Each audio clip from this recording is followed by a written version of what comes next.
Hello, men, gentlemen, welcome to my channel. This is Truth, and I'm back at you with another video today. And I want to talk to all the young MGTOW out there, all the young kids that are thinking about going MGTOW. More about high school age, because I remember thinking about that a lot when I was younger, thinking about why am I torturing myself, trying to chase women, and why am I struggling with it or having success with it, or why does it last sometimes? Why does it not last? I remember all the competition that I had against with all the jocks. This is dedicated all like the high school age. You know, if you're like 17, 18, 19, 20, this is dedicated to all those young men that are thinking about what they want to do with their life. And I would say focus on yourself. Straight up, man. I mean, girlfriends, especially at that age, come and go like you wouldn't believe. Um, I would say focus on your studies, focus on getting that internship, going to college, focus on graduating high school for one, staying in school is for one. Friends come and go as well. You'll see as soon as you graduate high school, your friends are all going to go their own ways as well. Not necessarily in a MGTOW way, but they're going to go their own ways in one direction or another. I know when I graduated high school, and when high school was over with, or that last 6 months of high school, my senior year, I remember all my friends were already starting to kind of go their own way, basically. I mean, the cliques were forming in different ways, and some of my best friends were my worst enemies at that point. Some of my worst enemies were my friends. It was shifty. It was real shifty, and I didn't know what was up or down. And luckily, my father was in my life, and he was giving me some great advice, and he was telling me, "Hey, you just got to go back to summer school, finish these last credits, and you gotta join the military. That's what you gotta do. That's your only option, really." And I remember I totaled my car about that time. I had a good job. I had a decent job for a high school kid. I had a decent job, but I remember totaling my car. I remember things really going bad. One of my best friends named Adam, he actually committed suicide at that point. My other best friend John, we were all beefing together, and the clique was breaking up, and it was probably the toughest time of my life. It really was. And I was losing friends from suicide. I was losing jobs. I was losing cars. I was making a lot of mistakes, a lot of giant mistakes. And I would say 18, 19, 20, that's a really important time in your life where you need to be focused on having goals and going to the next level. Because once high school ends, that's over. And now you got to know what you're running towards next, what your next goals are. You should already have it lined up, but if you don't, you got to figure it out quickly. And my dad told me point blank at 19, you're not living here anymore. You know, I moved out when I was 14, but at 19, he wouldn't have helped me pay for my apartment anymore. So I was on the streets, right? I was living out of my car until I totaled my car. And then I was living in some guy's camper in the back of his house going to summer school after I should have already been graduated. You know, I was 19. Anyways, long story short, man, I'm just trying to say I was still trying to chase women at that point.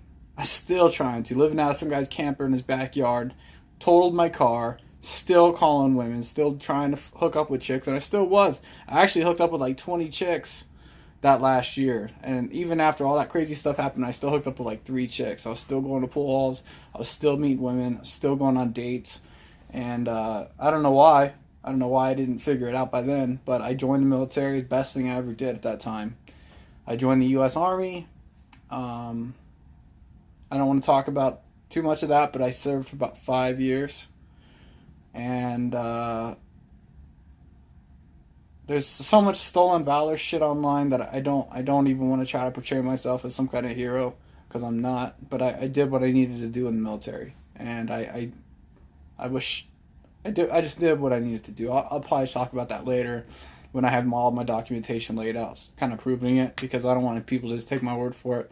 But I am a veteran, and I did what I needed to do, and it taught me a lot of lessons about life. Because when you get in there, you don't have anybody looking out for you. You can't blame your parents. You can't blame your friends.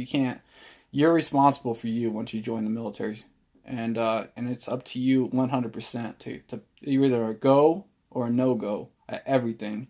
and it's up to you to get promoted. It's up to you to build trust with your colleagues and learn all your SOPs and learn all the systems and operations and all that kind of stuff. And it's up to you to survive when you get overseas.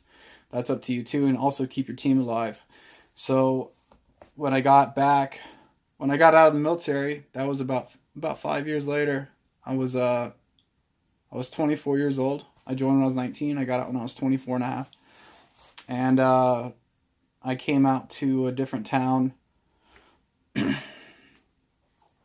And again, I got a good job, and I started working hard again. I never stopped working. About a month after I got out of the service, I had a job. I played video games for about a month, and I got a better job, and back to chasing women again. I don't know why I was wanting to do that, but it was just a waste of time. It really was. And I'm doing really well today. I'm very successful now. I really am. And I can't give any of that credit to women, really. My wife and I are separated. I could give her some credit because we've been together for about 10 years now. And we have almost a 7-year-old daughter together. And I would say that wasn't wasted. I'm glad I had a kid. I kind of regret getting married, but I'm glad I had a kid. And I focus most of my time now as a father on spending time with my daughter. That's like 90% of what I do other than work is spend time with her. And when I got a little bit of 10%, 20% of free time, like I said, I focus on myself and my hobbies and bettering my career and bettering my physical abilities and things like that, you know. But yeah, if you're 18, 19, you know, there's so many men you're competing with in high school to date these beautiful women. There's also ugly women and fat women that I obviously wouldn't have anything to do with back then or now.